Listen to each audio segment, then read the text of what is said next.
Hey everyone, tonight we're exploring one of history's most profound contradictions.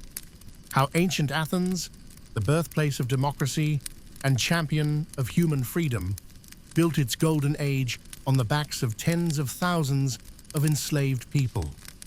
Before we settle in, take a moment to like this if you enjoy these deep historical explorations, and let me know in the comments where you're listening from and what time it is for you.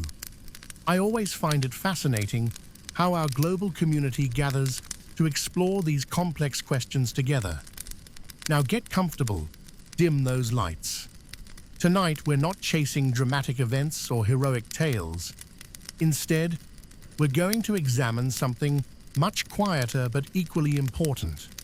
How a society that invented democratic ideals simultaneously depended on human bondage to maintain its prosperity. Let's begin our gentle journey into this troubling paradox. Welcome to Athens in the 5th century BCE, the height of what historians call the Golden Age. This is the Athens of Pericles and Socrates, of the Parthenon and the great tragedies of democratic assemblies and philosophical schools. But it's also the Athens of the silver mines, the pottery workshops, and the countless households where enslaved people performed the labor that made Athenian leisure and culture possible. The contradiction runs deeper than simple hypocrisy. The very institutions that made Athens famous, its democracy, its commerce, its intellectual achievements, were intimately connected to slave labor in ways that few Athenians fully acknowledged and that modern people often prefer to overlook. Tonight, we'll explore how this system worked, why it developed as it did, and what it reveals about the relationship between freedom and unfreedom, prosperity and exploitation, individual liberty and systemic oppression. These aren't just ancient questions. They echo through history to our own time, challenging us to think more carefully about the hidden costs of the societies we admire. So let your breathing slow and your thoughts settle as we step back into a world where moral complexity was as real as marble and bronze, where the highest human achievements coexisted with the deepest human degradation, where the light of reason cast shadows that its creators rarely chose to examine. In the grey hour before dawn, while the citizens of Athens still sleep in their comfortable beds, another world stirs to life in the darkness. This is the world of the enslaved, whose labor begins before the sun rises and continues long after it sets, whose efforts sustain the prosperity that enables others to participate in democracy, philosophy, and art. Listen to the soft footsteps on stone floors as household slaves move quietly through the courtyards of wealthy homes. They kindle fires in braziers, draw water from wells, and prepare the morning meals that will nourish their masters' families. Their movements are practiced, efficient, nearly silent, the result of years spent learning to work without disturbing those who sleep above them. Thrata, a Thracian woman captured in one of the endless border wars that supply Mediterranean slave markets, checks the oil levels in the lamps that will light her master's morning activities. She has served in this household for 15 years, long enough to become essential to its operation, skilled enough in textile work to train other slaves, trusted enough to manage significant resources. Yet she remains property, valued and cared for perhaps, but owned nonetheless. The scale of slavery in classical Athens was staggering. Conservative estimates suggest that enslaved people comprised at least 1/3 of the total population, perhaps 100,000 individuals in a city of 300,000 residents. Some historians argue the proportion was even higher, possibly approaching half the population during periods of peak prosperity. These numbers represent more than statistics. They reveal the fundamental structure of Athenian society. Slavery wasn't marginal or exceptional. It was central to how the city organized labor, accumulated wealth, and freed citizens for political participation. Every significant economic sector depended on enslaved workers to some degree. In the pottery workshops of the Kerameikos district, slave craftsmen were already at their wheels as the morning light strengthened. Their hands shaped clay with skills developed over decades of practice, creating the red and black figure pottery that made Athenian ceramics famous throughout the Mediterranean. Many of these artisans could sign their names to their work, a level of recognition that most free men never achieved. Yet they remained property that could be bought, sold, or inherited. The harbor of Piraeus hummed with activity as enslaved stevedores loaded and unloaded ships carrying goods from across the known world. They hefted amphorae of wine and oil, sacks of grain from the Black Sea, bales of fine textiles from Asia Minor. Their labor connected Athens to international trade networks while remaining invisible in official records that credited merchants and ship owners with commercial success. But perhaps nowhere was the dependence on slave labor more crucial than in the silver mines of Laurion, south of Athens. Here, in tunnels carved deep into the earth, thousands of enslaved men extracted the silver ore that became Athenian currency. These mines produced the wealth that funded the navy, built the Parthenon, and paid citizens for jury duty and public service. Without this silver, Athenian democracy as we know it could not have existed. The slaves who worked these mines lived and died in conditions that challenged the boundaries of human endurance. They descended narrow shafts, barely wide enough for a man's body, worked by the light of oil lamps that filled underground chambers with smoke and hauled baskets of ore up vertical passages that required superhuman strength. Many died young from lung disease, cave-ins, or simple exhaustion. Yet the silver they extracted became the foundation of everything Athens achieved.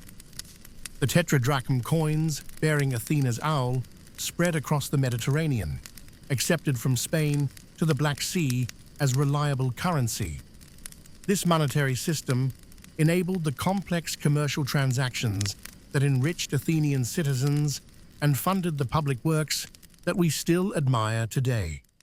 The invisibility of slave labor in official Athenian discourse created a kind of collective blindness. Citizens spoke eloquently about freedom and equality while depending entirely on unfree labor for their prosperity. They celebrated individual achievement while relying on a system that denied basic humanity to 1/3 of their population. This wasn't simple hypocrisy. It was a more complex form of moral compartmentalization that allowed genuinely idealistic people to live with institutions that contradicted their stated values. The slaves who served in households became almost like family members, cared for and protected. The skilled craftsmen in workshops gained respect for their abilities. The miners remained out of sight and largely out of mind.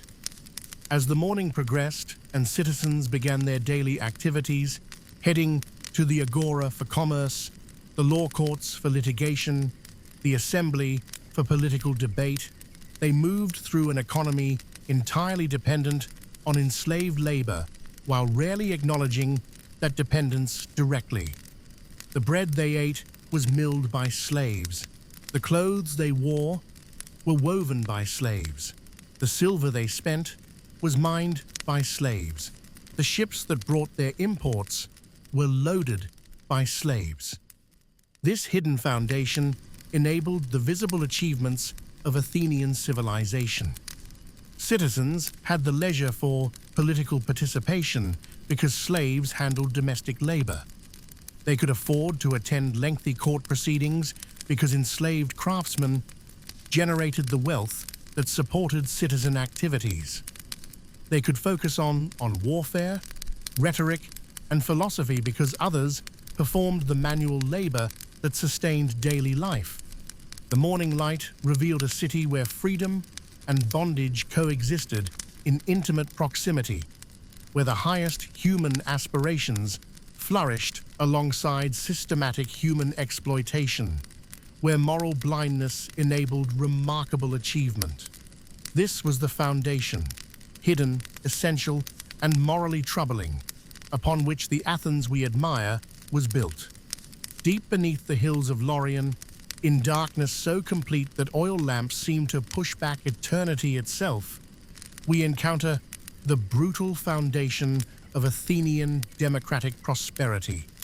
Here, in tunnels that honeycomb the earth like an ant colony, thousands of enslaved miners extract the silver that will become Athenian coins, fund naval expeditions, and pay citizens for their participation in democratic government.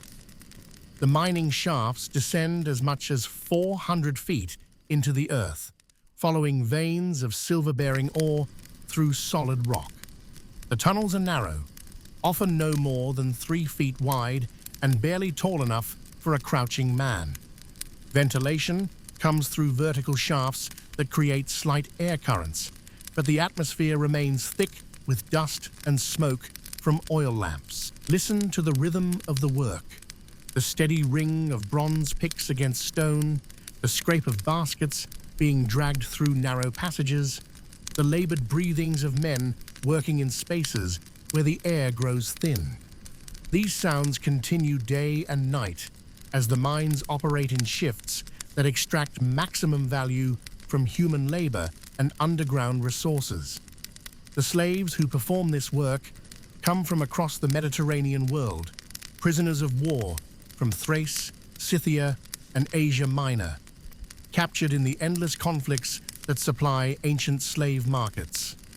They represent dozens of cultures and languages, united only by their bondage and their shared fate in the Earth's darkness. Working conditions challenge the limits of human endurance.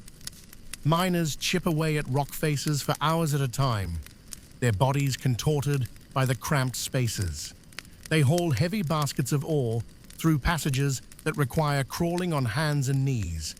The constant dust causes lung diseases that kill many within a few years.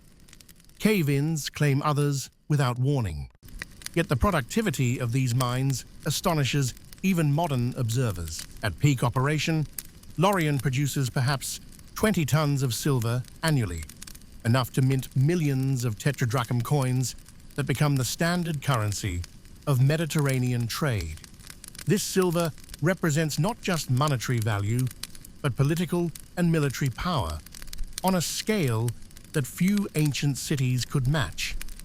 The connection between underground suffering and surface prosperity creates one of history's most stark moral contrasts.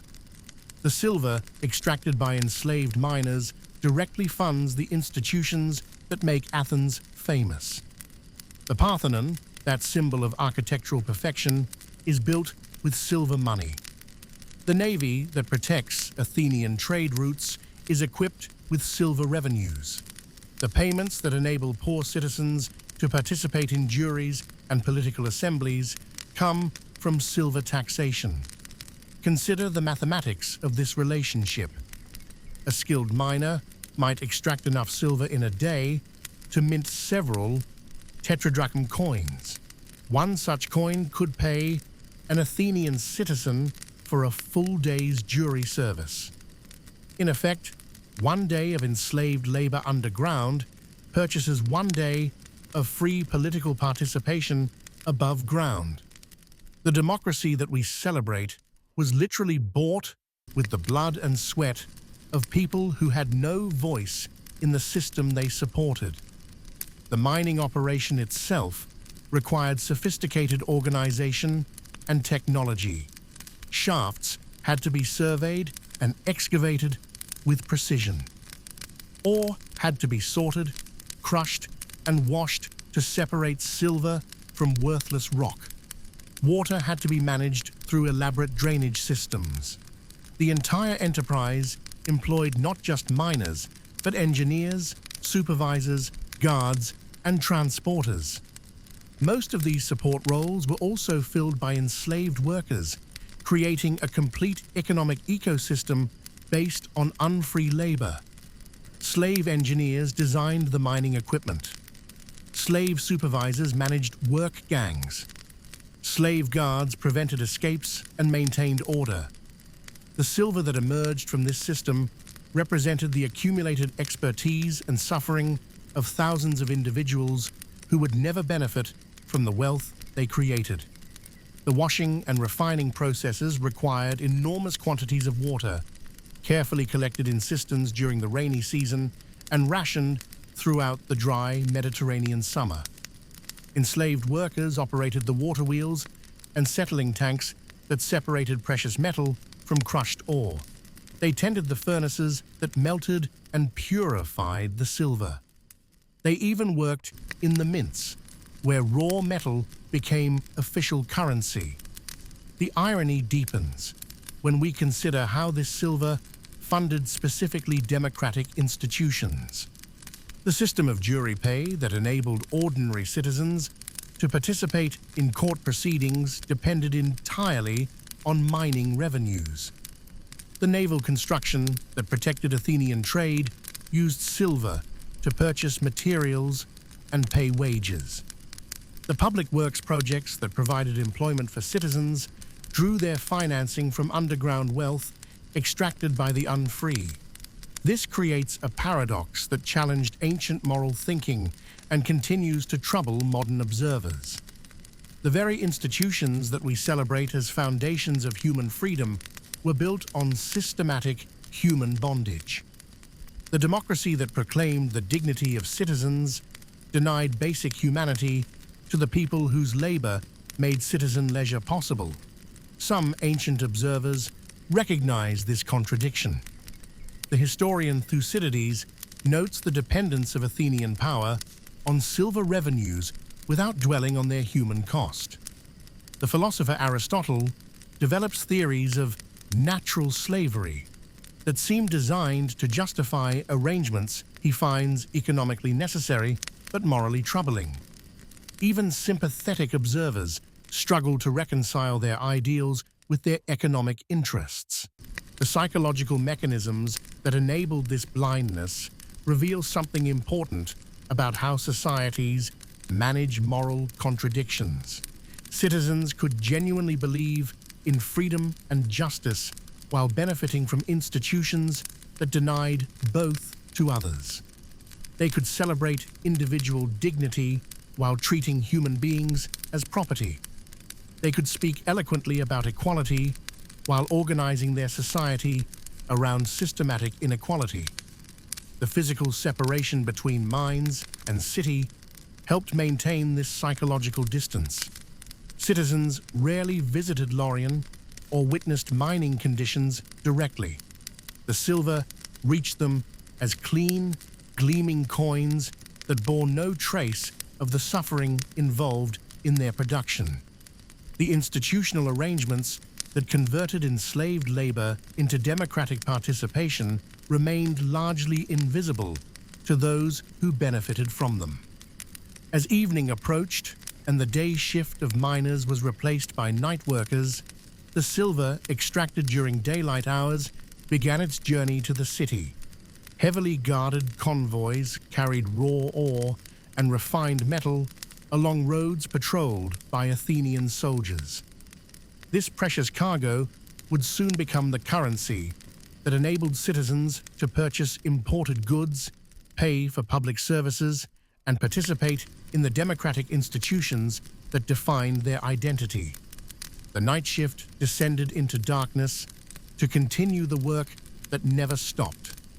Oil lamps flickered in underground chambers where men labored in conditions that challenged the boundaries of human survival.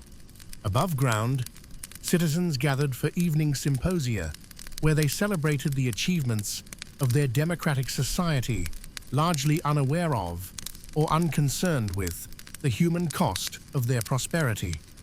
The silver mines of Lorien represent the hidden foundation of everything we admire about classical Athens. Without this wealth, there would have been no Parthenon, no powerful navy, no payments for citizen participation in democracy. But this foundation was built on human suffering, on a scale that challenges our admiration for Athenian achievements. The moral complexity of this relationship cannot be resolved through simple condemnation or excuse. It reveals something fundamental about how societies create wealth, organize labor, and manage the relationship between prosperity and justice. The silver that bought Athenian freedom came at the cost of others' bondage, creating contradictions that neither ancient nor modern societies have fully resolved.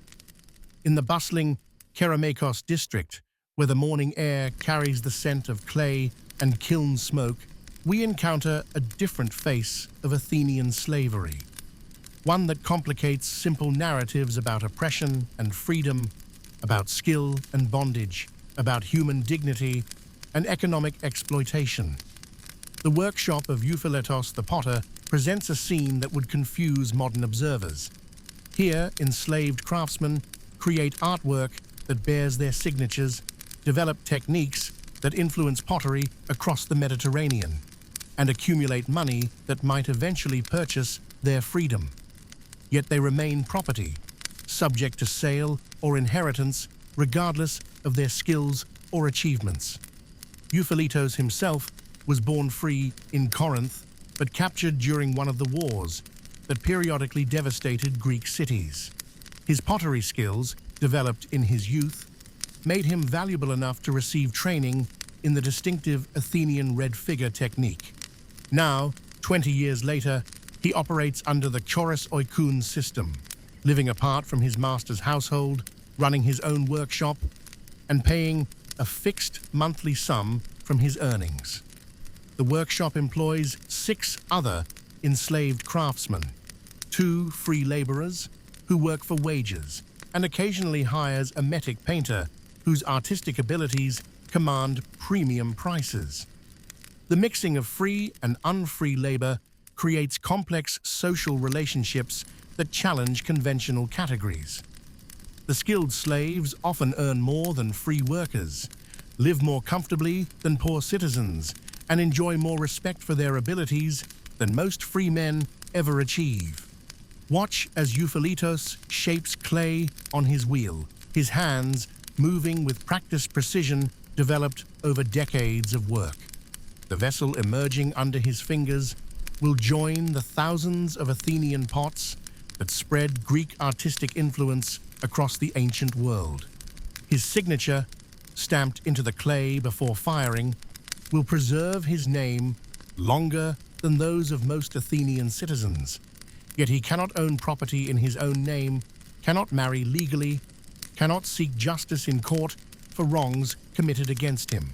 The economic logic that creates these arrangements reflects the sophisticated commercial thinking that makes Athens wealthy.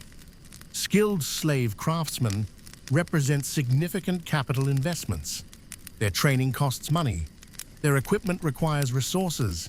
Their productivity generates substantial profits. Masters who treat valuable slaves harshly risk losing their investments to death, escape, or simple refusal to work effectively. This creates incentives for relatively humane treatment that nonetheless remains within the framework of human ownership. Euphiletos receives adequate food, comfortable housing, and medical care when needed. He can accumulate money, maintain relationships with other craftsmen, and even teach apprentices. But these privileges depend entirely on his owner's goodwill and economic interest.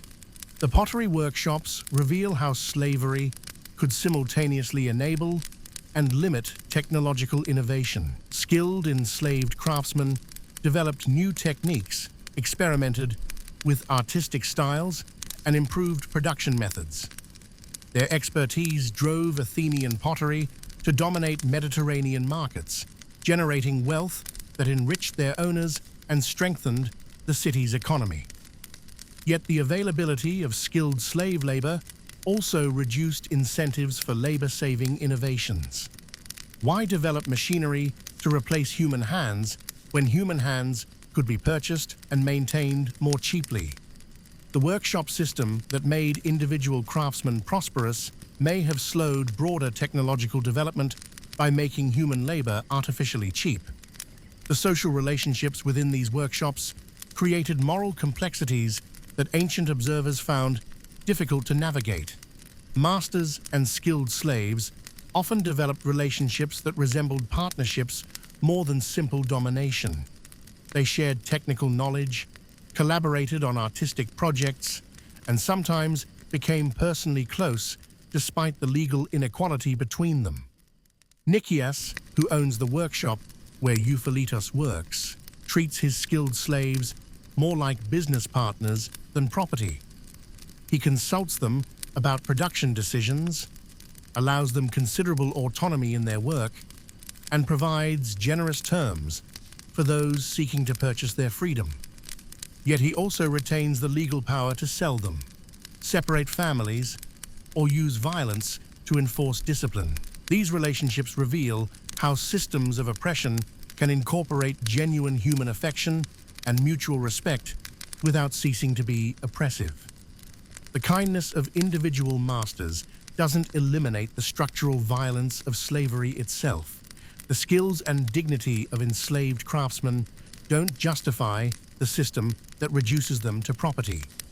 The economic success of Athenian pottery workshops demonstrates how exploitation can generate genuine prosperity and cultural achievement. The red and black figure pottery produced by enslaved artisans influenced artistic development across the Mediterranean. The wealth generated by their labor funded public works, supported citizen leisure, and enabled the cultural achievements we associate with Athenian civilization. But this success came at the cost of human freedom for thousands of skilled craftsmen whose talents enriched others while leaving them in bondage. The pottery that we admire in museums today was shaped by hands that belonged to other people, created by minds that could never fully own their own creations. The workshop system also created opportunities for resistance and agency within oppressive structures. Skilled slaves could work slowly when mistreated, produce inferior goods when angry, or share technical secrets with competitors. They formed networks of mutual support that crossed ownership boundaries. Some accumulated enough money to purchase freedom, or negotiated favorable terms that approached wage labor. These forms of resistance never challenged slavery as an institution, but they modified its operation in ways that improved conditions for some individuals. The economic value of skilled labor created space for negotiation and compromise that didn't exist for less valuable slaves. The training of new craftsmen reveals another dimension of the workshop system's complexity. Skilled slaves often taught their techniques to free apprentices, passing on knowledge that would enable others to compete with their own masters. This transfer of skill across legal boundaries demonstrates how human expertise transcends artificial social categories even within oppressive systems. As afternoon shadows lengthened across the workshop district, the mixed sounds of free and unfree labor created a complex symphony of human activity. Pottery wheels turned under skilled hands, both free and enslaved. Kilns glowed with fires tended by workers whose legal status mattered less than their technical expertise. Conversations flowed between masters and slaves, citizens and foreigners, free workers and the unfree.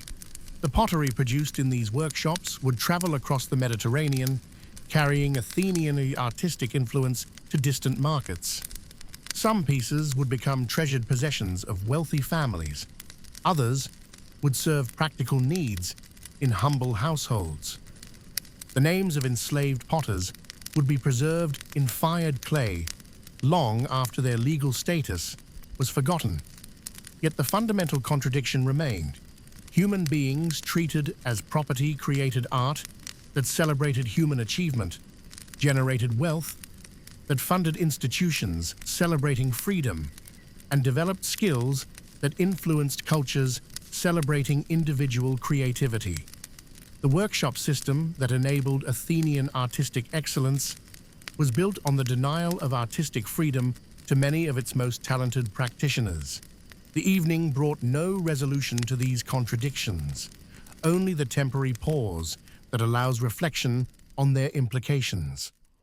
The wheels stopped turning, the kilns continued their slow cooling, and the complex social relationships of the workshop district settled into nighttime quiet.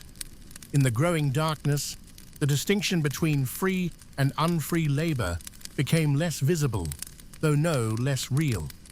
The pottery, waiting for morning inspection, bore the marks of hands, both free and enslaved, the signatures of artists whose legal status varied, but whose human creativity remained constant.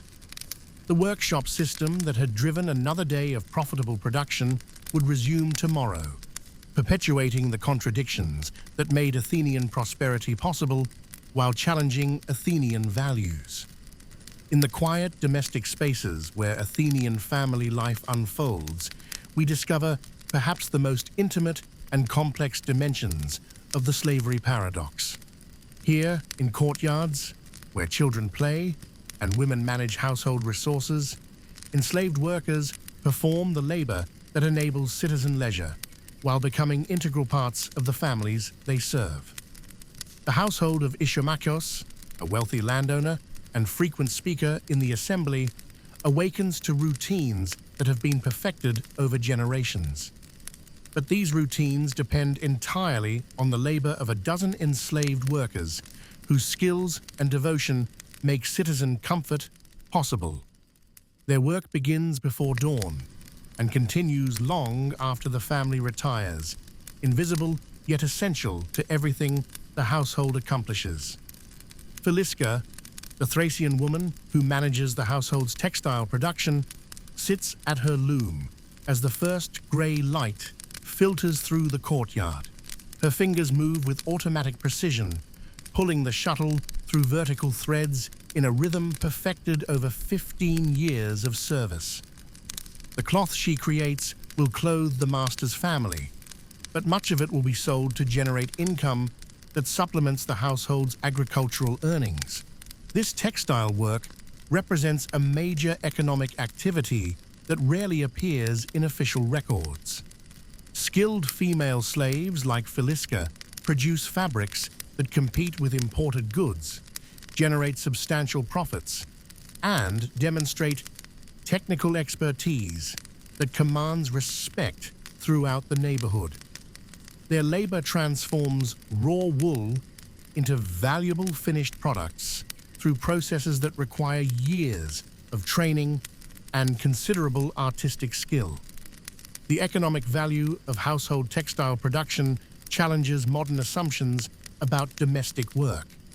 In an economy where finished cloth represents significant wealth, the women who spin thread and weave fabric perform industrial labor disguised as household activity. Their productivity directly affects family prosperity, while remaining invisible in public accounts of economic achievement. Menestheos, a young Scythian man captured in tribal warfare, manages the household's food storage and preparation. His responsibilities include maintaining grain stores, overseeing the wine cellar, coordinating with suppliers of meat and vegetables, and ensuring that meals meet the family's standards for both nutrition and social presentation. These tasks require mathematical skills, commercial judgment, and detailed knowledge of seasonal markets. The trust placed in enslaved household managers reveals the intimate dependency that characterizes domestic slavery. Menestheos controls resources worth several talents of silver. He negotiates with free merchants, makes purchasing decisions that affect household finances, and manages information that could benefit or harm his master's business interests. Yet he remains property that could be sold, inherited, or used as collateral for loans. The emotional relationships that develop within households create moral complexities that challenge simple categories of oppression and affection. The master's children, raised partly by enslaved nurses and tutors, often form lasting attachments to the people who care for them daily. These relationships can persist into adulthood, creating bonds that transcend legal categories while never eliminating them. Xanthias, an elderly Lydian who has served the household for 30 years, occupies a position that resembles family membership more than simple slavery. He teaches the master's sons mathematics and rhetoric, manages major financial transactions, and provides counsel on important decisions. His judgment is valued, his opinions are solicited, and his welfare is a genuine concern for the family he serves. Yet Xanthias remains property despite decades of loyal service and intimate involvement in family affairs. He cannot inherit from the master who trusts him with everything, cannot marry the free woman he loves, cannot leave to care for his own aging relatives. The affection that makes his bondage bearable also makes it more morally troubling by demonstrating the human cost of treating people as property. The education of enslaved children, born in the household, reveals another dimension of domestic slavery's complexity. These children grow up speaking perfect Attic Greek, learning the customs and values of citizen society, and developing skills that make them valuable workers. Yet they inherit their enslaved status regardless of their abilities, education, or integration into household life. Some household slaves accumulate money through tips, gifts, and side businesses that their masters permit or encourage. This peculium, though technically belonging to their owners, functions like personal property and can sometimes be used to purchase freedom. The possibility of manumission creates incentives for loyal service while acknowledging the injustice of permanent bondage for capable individuals. The sexual exploitation that could occur within households represents the darkest aspect of domestic slavery. Female slaves had no legal protection against their masters' advances, and no recourse if pregnancies resulted from coerced relationships. The children born from such unions occupied ambiguous positions that highlighted the arbitrary nature of freedom and bondage. Yet many households developed protective customs that limited sexual exploitation and respected the dignity of enslaved women. Some masters arranged marriages between their slaves, protected female workers from unwanted attention, and treated slave children with genuine affection. These practices reflected moral values that coexisted with institutional arrangements that made such protections dependent on individual goodwill rather than legal rights. The economic calculations that governed household slavery reveal how intimate relationships became, entangled with commercial considerations. Skilled household slaves represented valuable investments that required protection and maintenance.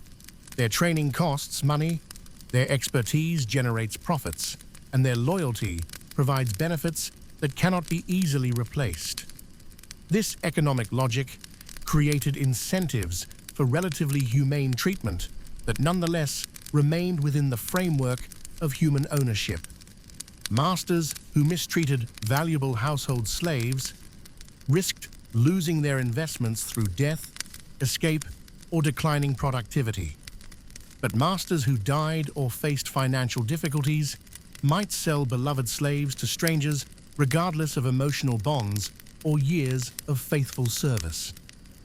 The religious life of household slaves demonstrates how enslaved people maintained dignity and agency within oppressive systems. They participated in family religious observances, maintained their own cultural practices, and sometimes served as priests or priestesses in slave religious associations. These activities provided spiritual sustenance and social connections that transcended the boundaries of individual households.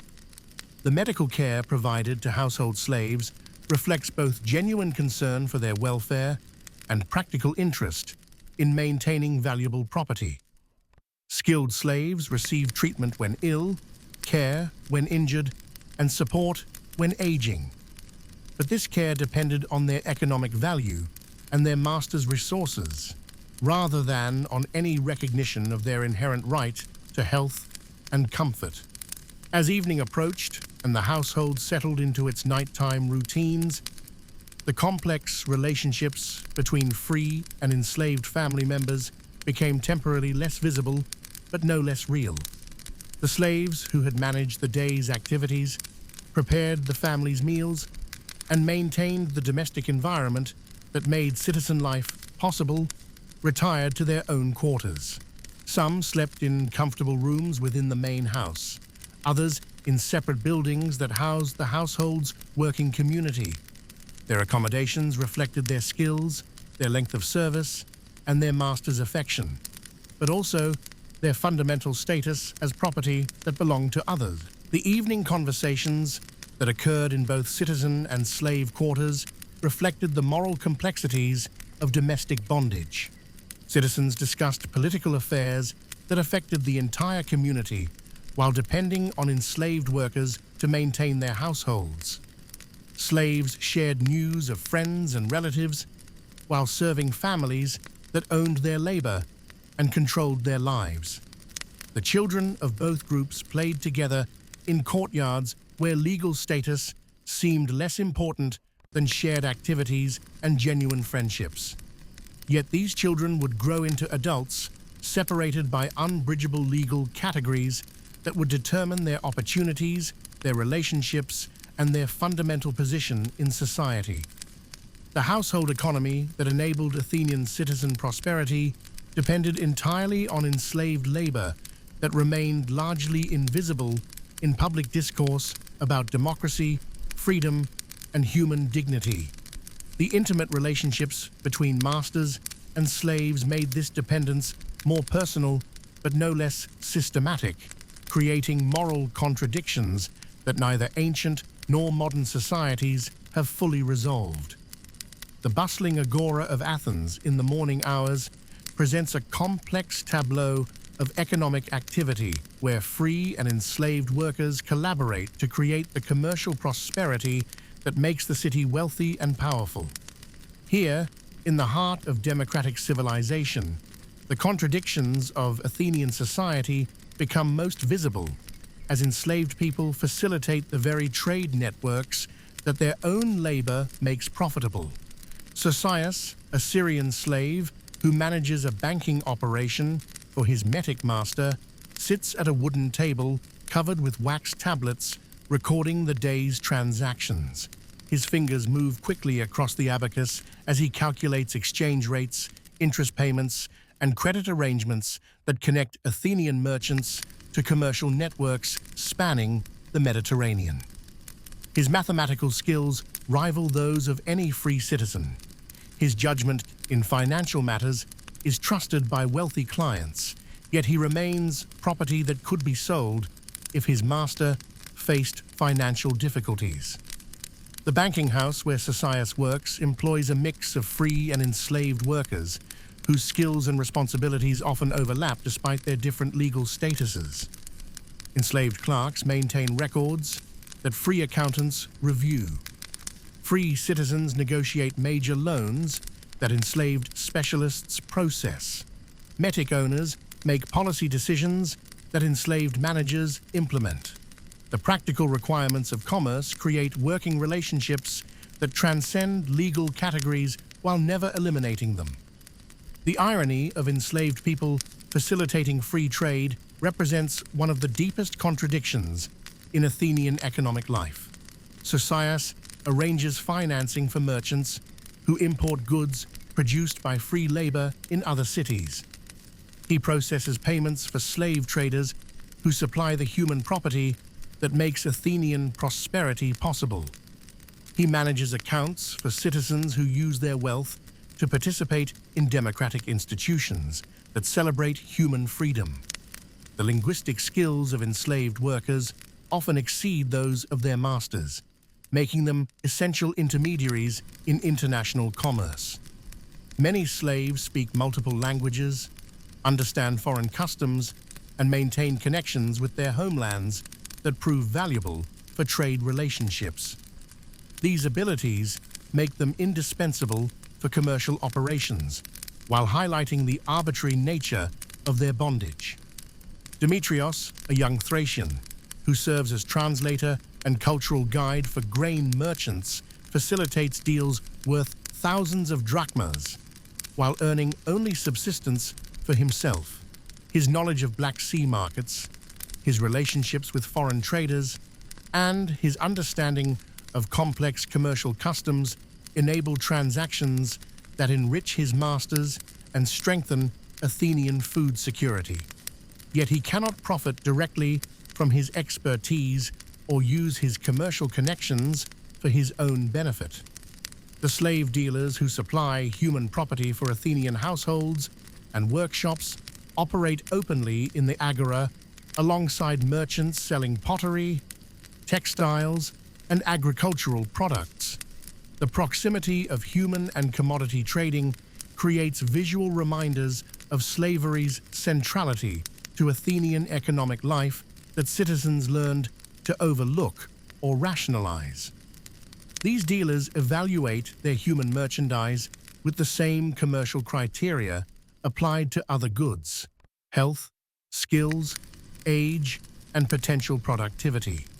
They provide warranties for their products, offer credit terms to buyers, and maintain facilities for housing inventory. The bureaucratic efficiency with which they process human beings into property demonstrates how thoroughly slavery was integrated into normal commercial practice. The insurance arrangements that protect valuable enslaved workers reveal another dimension of commercial slavery's complexity. Masters could purchase policies that compensated them for slaves who died, escaped, or became disabled. These financial instruments treated human beings as capital investments, requiring protection against risk, making enslaved people simultaneously more valuable and more thoroughly commodified. The credit networks that finance Athenian commerce often use enslaved workers as collateral for loans. A merchant borrowing money to purchase goods for overseas trade might pledge his household slaves as security. If the voyage failed and he couldn't repay the loan, his creditors could seize the enslaved people who had maintained his household and business during his absence. This practice demonstrates how enslaved people's security depended entirely on their master's commercial success. Financial decisions made by free citizens determined whether enslaved families would be separated, whether skilled craftsmen would be sold to strangers, whether household servants would lose the only homes they had known. The risks of commercial enterprise were thus transferred to people who had no voice in business decisions but bore their consequences most severely. The metic merchants who dominate much of Athenian international trade employ enslaved workers as agents, representatives, and business partners despite their legal inability to make binding contracts. These arrangements create complex webs of relationship where formal law and practical necessity diverge significantly. An enslaved agent might negotiate deals worth fortunes while lacking legal capacity to sign contracts. A slave business partner might contribute expertise and connections essential for commercial success while being unable to claim ownership of profits. These contradictions reveal how economic necessity forced practical accommodations with legal categories that served political rather than commercial purposes. The information networks that make international commerce possible often depend on enslaved people's connections to their homelands and fellow captives scattered across the Mediterranean. A Thracian slave in Athens might receive news about crop conditions from relatives still in Thrace. A Syrian banker might learn about political developments from fellow Syrians serving in other cities. This informal intelligence network, maintained by people who had no legal standing in any city, often provided more current and accurate information than official diplomatic channels. Enslaved people's forced mobility created communication systems that free citizens depended on, but rarely acknowledged. The seasonal rhythms of Mediterranean commerce created patterns of demand for enslaved labor that varied throughout the year. Harvest time required additional workers for processing agricultural exports. Sailing season brought increased need for translators and commercial agents. Festival periods generated demand for skilled craftsmen who could produce luxury goods for wealthy visitors. These fluctuations led to complex arrangements for sharing, renting, and temporarily employing enslaved workers across different enterprises. A slave skilled in metalwork might spend part of the year in one workshop and part in another, generating income for his owner while developing professional relationships that transcended his legal status. The retirement and manumission of enslaved commercial workers created another layer of complexity in Athens's economic relationships. Slaves who had accumulated money through tips, commissions, and side businesses could sometimes purchase their freedom. Former slaves who understood both Athenian and commercial practices and foreign markets often became successful metic merchants themselves.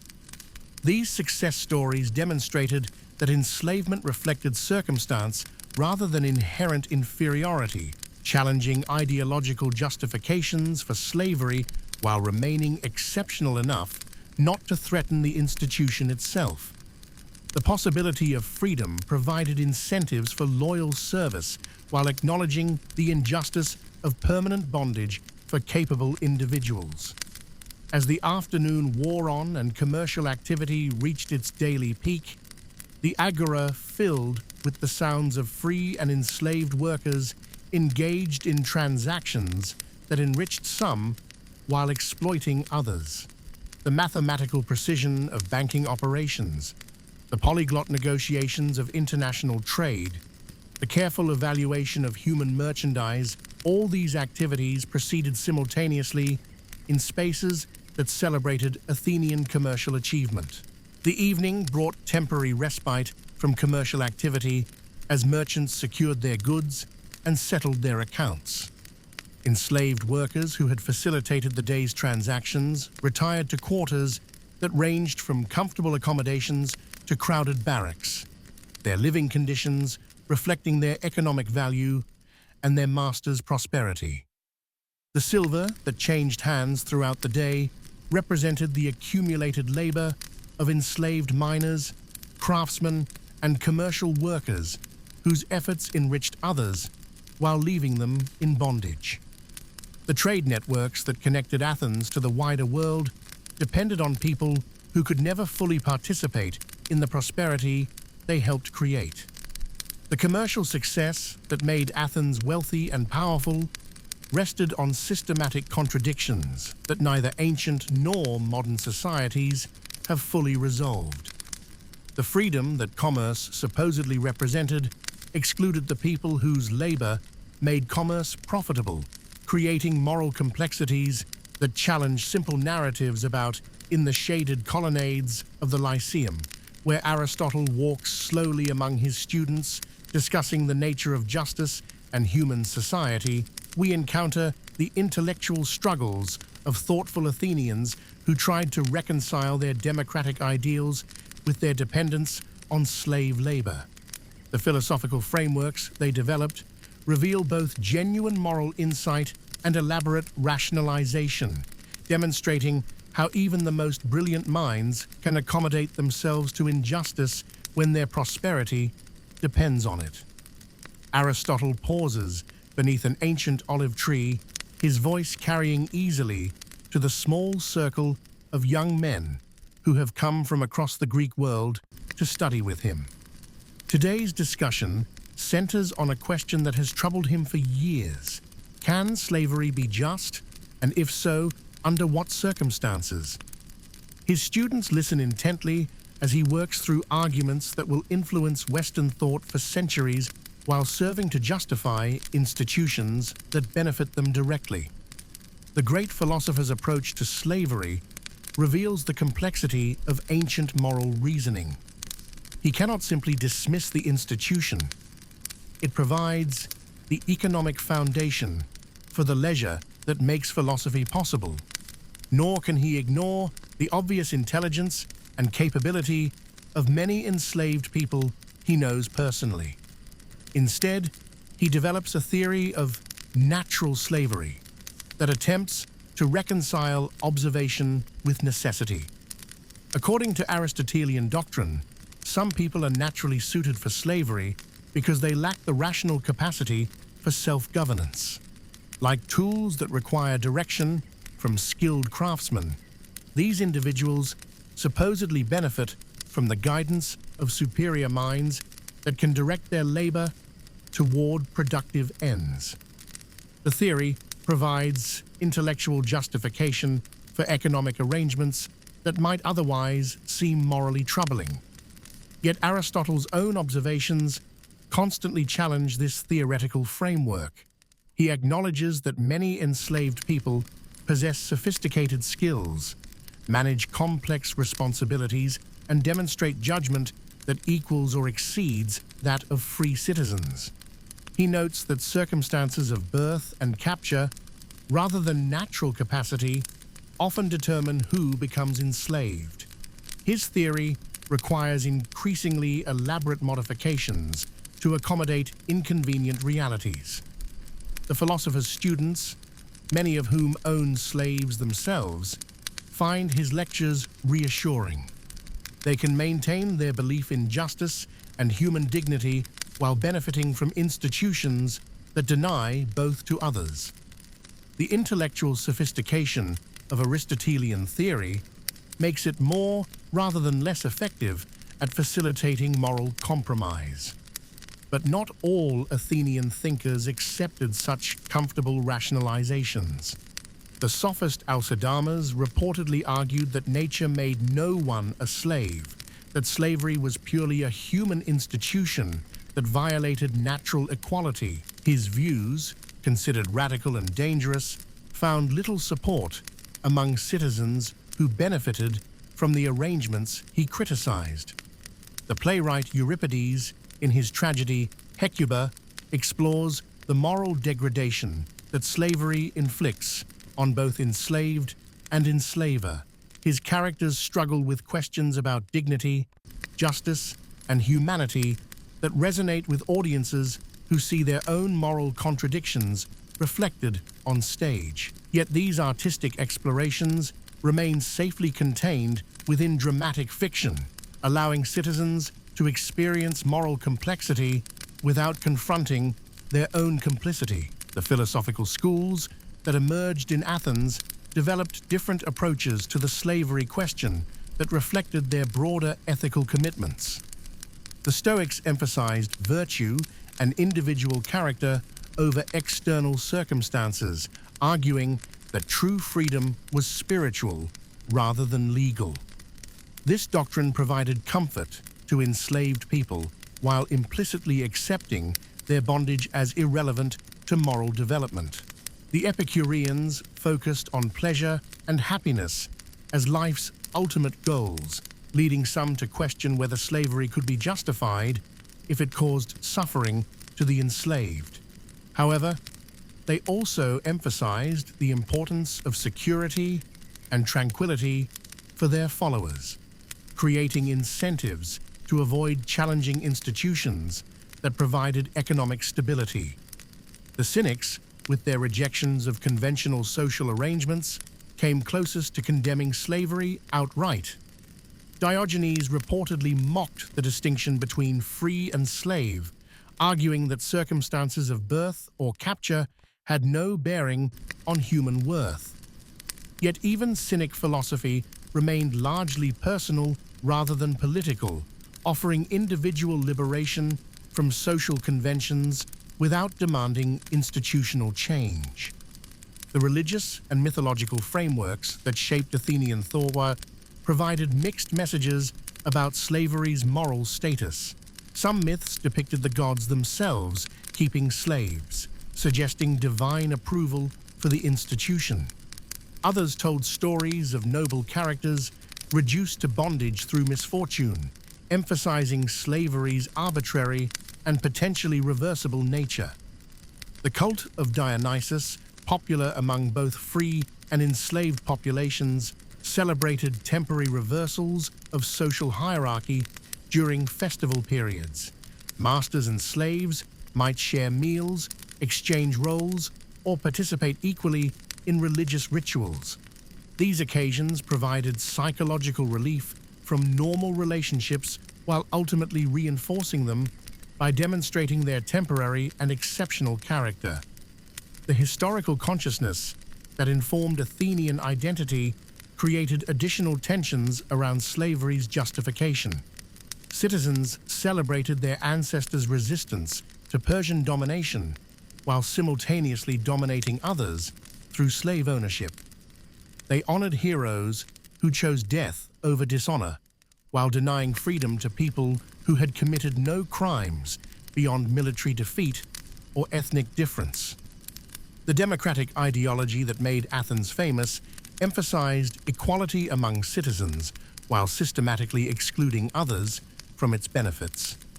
The contradiction required constant intellectual work to maintain, leading to elaborate theories about who deserved freedom and on what grounds citizenship could be limited. Political theorists like Plato struggled with questions about the relationship between individual virtue and social organization. His ideal republic includes slavery as a necessary institution, yet he also argues that justice requires each person to fulfill their natural role. The tension between these commitments forces him into complex arguments about human nature and social hierarchy that reveal more about contemporary prejudices than timeless truths.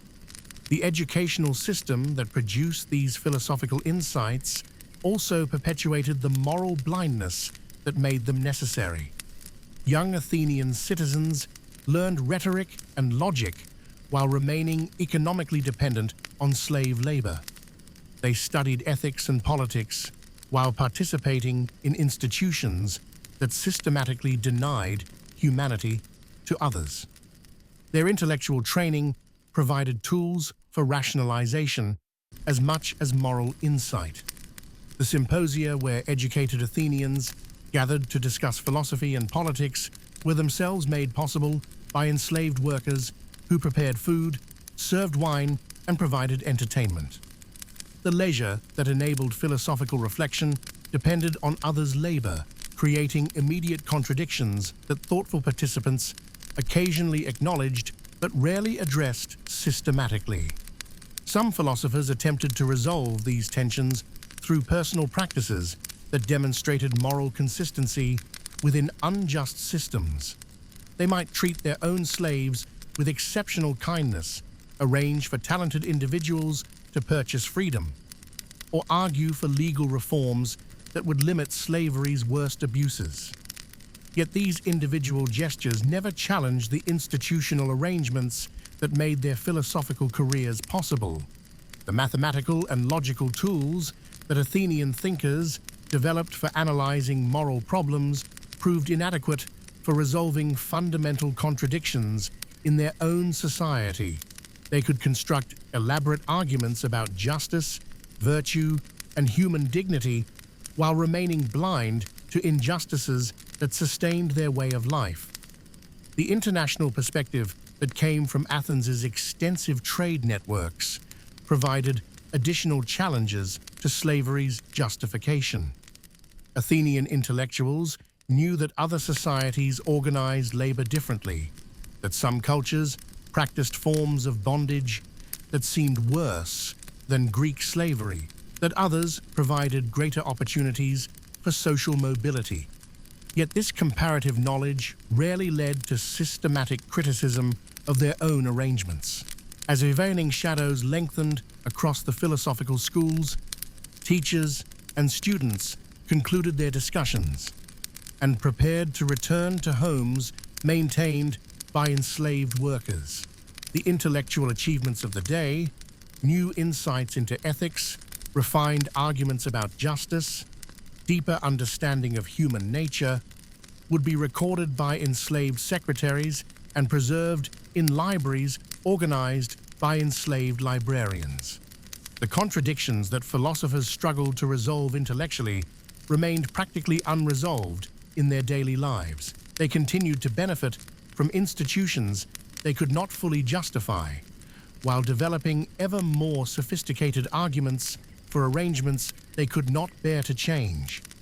The oil lamps that illuminated evening reading and writing sessions burned olive oil, processed by enslaved workers. The papyrus that preserved philosophical insights was prepared by enslaved craftsmen. The quiet that enabled contemplation was maintained by enslaved household managers.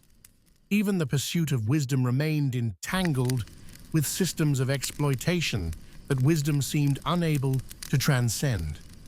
The philosophical legacy of these thinkers would influence moral reasoning for centuries, providing both tools for critiquing injustice and frameworks for rationalizing it.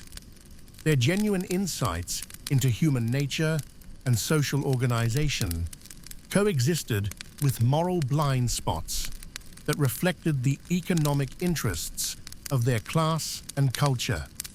The questions they raised about virtue, justice, and human dignity remain relevant today, though the specific contradictions they faced have evolved into different forms. Their struggle to reconcile ideals with institutions, principles with practices, moral insight with economic interests continues in societies that face their own versions of these eternal human challenges. The stars emerge above Athens as the city settles into another night of ancient rest. The torches that lit the day's activities burn low in their holders, their flames casting dancing shadows across marble columns and painted walls. The sounds of commerce and conversation have faded to gentle murmurs, then to whispers, then to the profound quiet that settles over human communities when the work of civilization pauses for the night. In the comfortable houses of wealthy citizens, families gather for evening meals prepared by enslaved cooks, served by enslaved attendants, and enjoyed in rooms cleaned by enslaved domestics. The conversations flow easily across topics of politics, philosophy, and art, rarely acknowledging the human labor that makes such leisure possible. The bread they eat was milled by slaves. The wine they drink was processed by slaves. The oil that lights their lamps was produced by slaves. The workshops of the Kerameikos district have fallen silent, their pottery wheels stilled until morning brings another day of production. The valuable ceramics that will carry Athenian artistic influence across the Mediterranean rest on shelves, awaiting shipment to distant markets. Many bear the signatures of enslaved craftsmen, whose names will outlast those of their owners, preserved in fired clay that records their skill while erasing their bondage.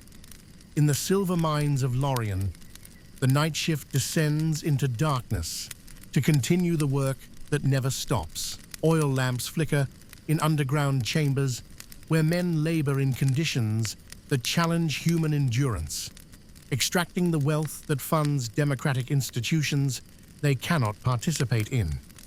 Their efforts transform harm base ore into the silver coins that enable Athenian citizens to purchase freedom through jury service, political participation, and commercial opportunity. The harbor of Piraeus sleeps fitfully, its waters dark except for the occasional gleam of starlight on bronze ship fittings.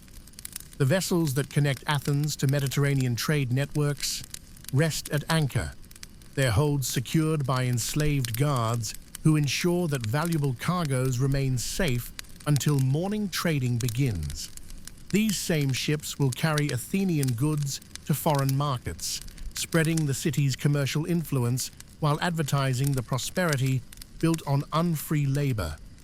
The agora lies empty except for a few late vendors securing their wares and enslaved night watchmen making their rounds. The stone where democracy meets commerce, where citizens debate policy and merchants negotiate deals, bears no visible trace of the moral contradictions that sustain both political and economic life.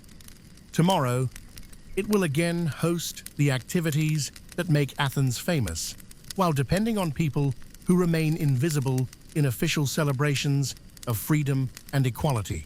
As we reflect on the economic system we have explored through this long night's journey, the central paradox becomes impossible to ignore or resolve through simple judgments.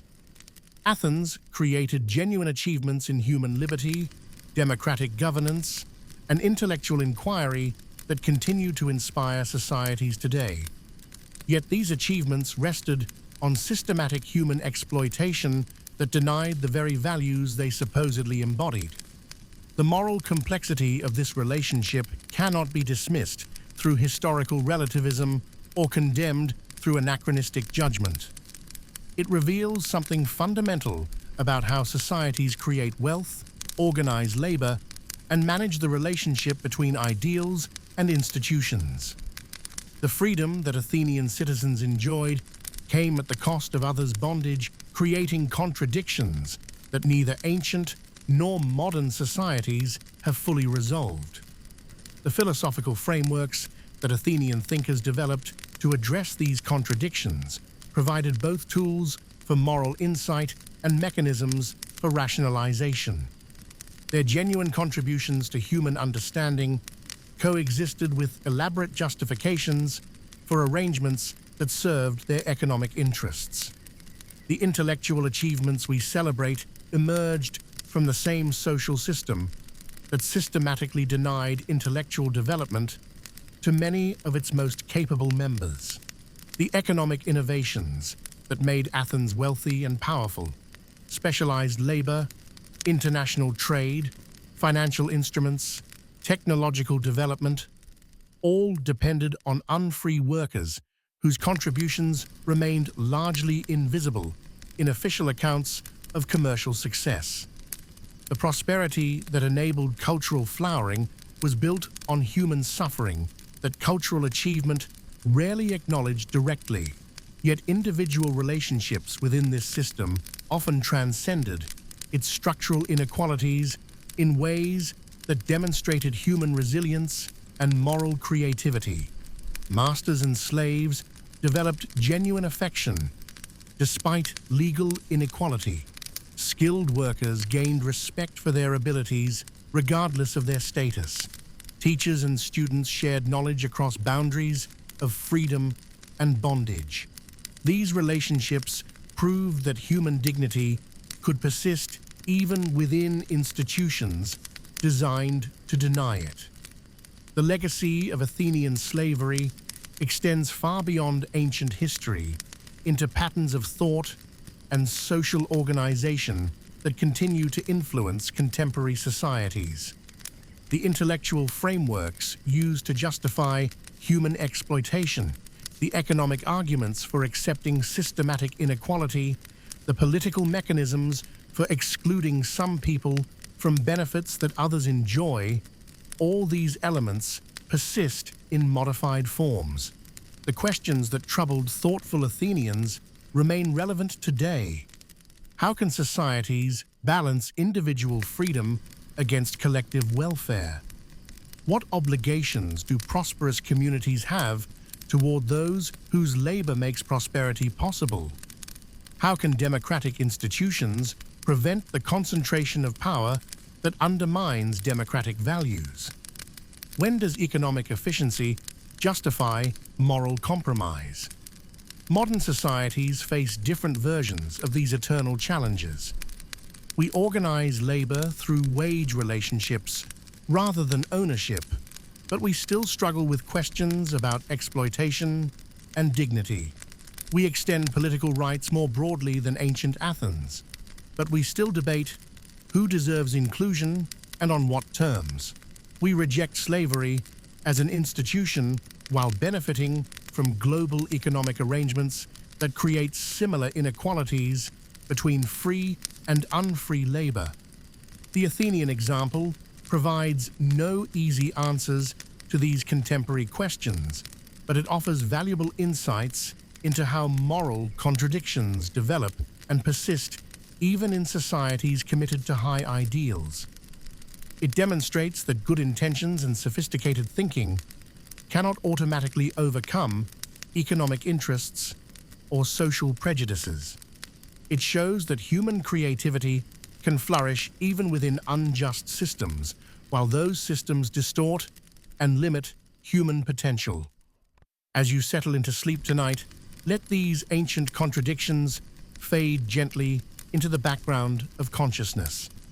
The moral complexity of human societies, the persistent tension between ideals and institutions, the ongoing struggle to create prosperity without sacrificing justice.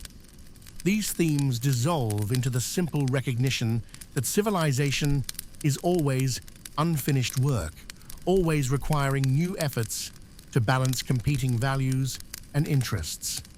Feel your breathing slow and deepen as the rhythms of ancient life merge with the universal need for rest.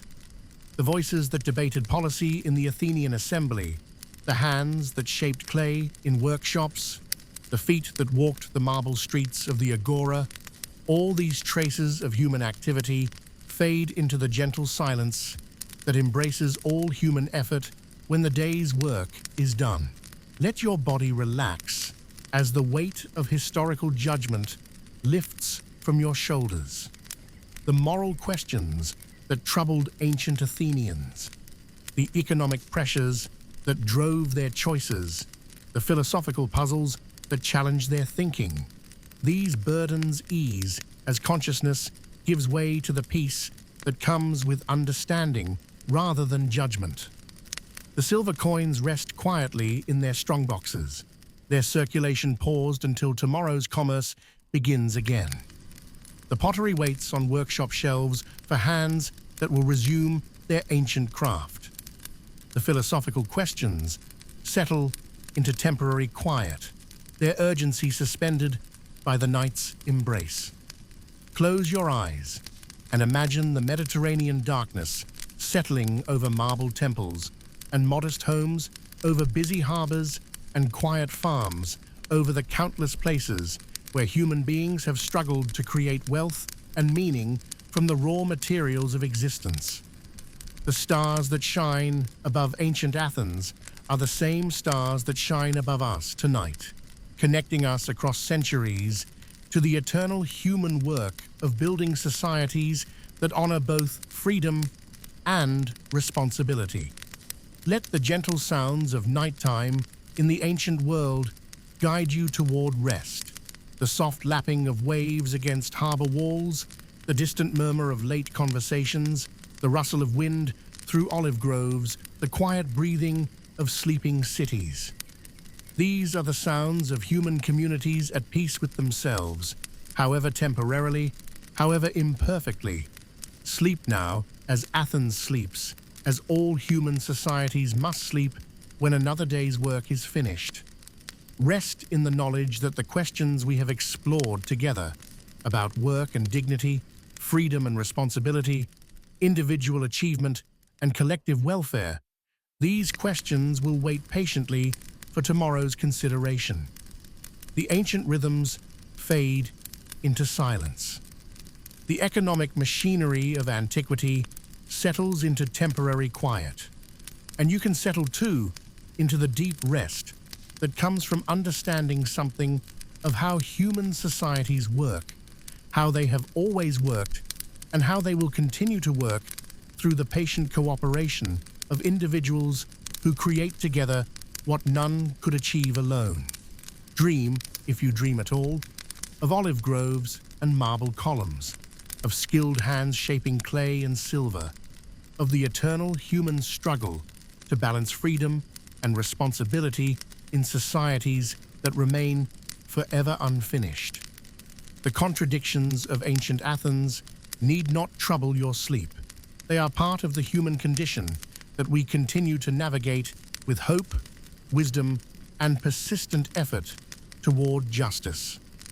The night is deep, the city is quiet, and it is time for rest.